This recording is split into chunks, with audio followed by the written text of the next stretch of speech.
Chairman Tuberville, Ranking Member Blunt-Rochester, and distinguished members of the Help Committee, thank you for convening this critical hearing.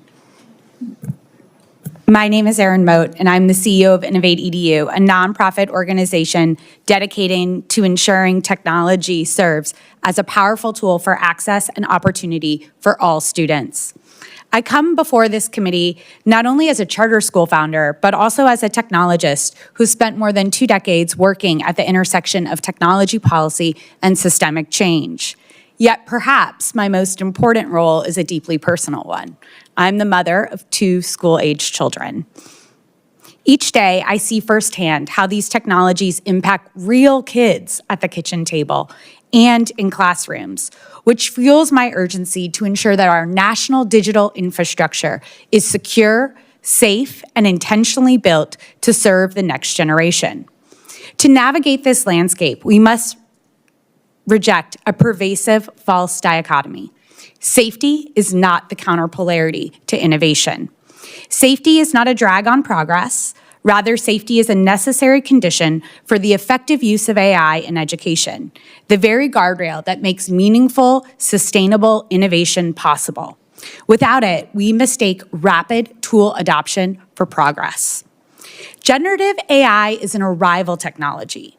Like the internet or electricity, it is reshaping how students, educators, and our society live, work, and relate to each other. Data shows that roughly 85% of teachers and 84% of students are already using generative AI in their classrooms. But this transition did not follow a linear path of institutional procurement or risk evaluation. As a result, school districts and families are experiencing severe operational fatigue. More than half of schools have failed to provide any professional development on the safe use of AI. Our schools urgently need federal leadership, structured support, and dedicated funding. A consumer large language model is engineered for platform retention and user satisfaction. To keep users engaged, it defaults to a dangerous form of algorithmic sycophancy. It does not teach, it indulges. It validates incorrect premises and hand-delivers answers, often bypassing the productive struggle required for cognitive development. Learning is an active process. True purpose-built edtech scaffolds learning with a student zone of proximal development, much like the AI-driven math accelerators currently being utilized in Alabama to bridge foundational gaps for learners. When we substitute this with consumer-grade systems, we trigger what Wharton researchers call cognitive surrender. When human psychology meets this unceasingly agreeable tech, independent reason is often relinquished. Alarming data shows that when a chatbot intentionally gave incorrect answers, users accepted the error 80% of the time.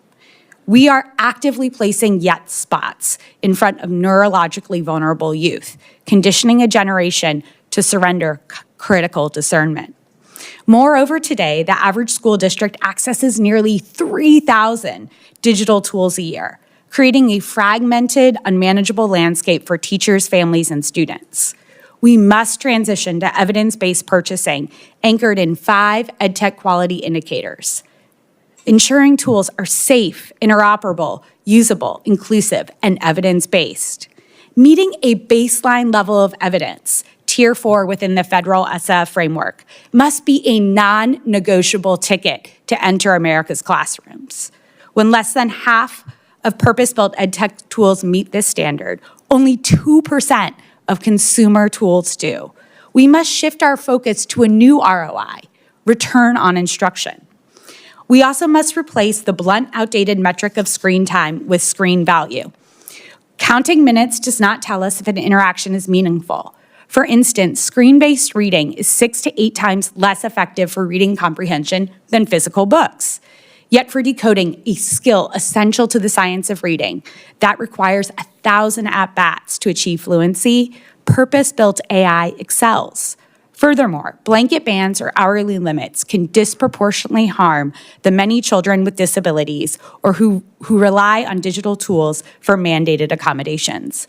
We cannot rely on digital avoidance. Congress must ensure that AI is built for our children's safety, learning, and healthy development, while also building tech literacy and digital responsibility in our students.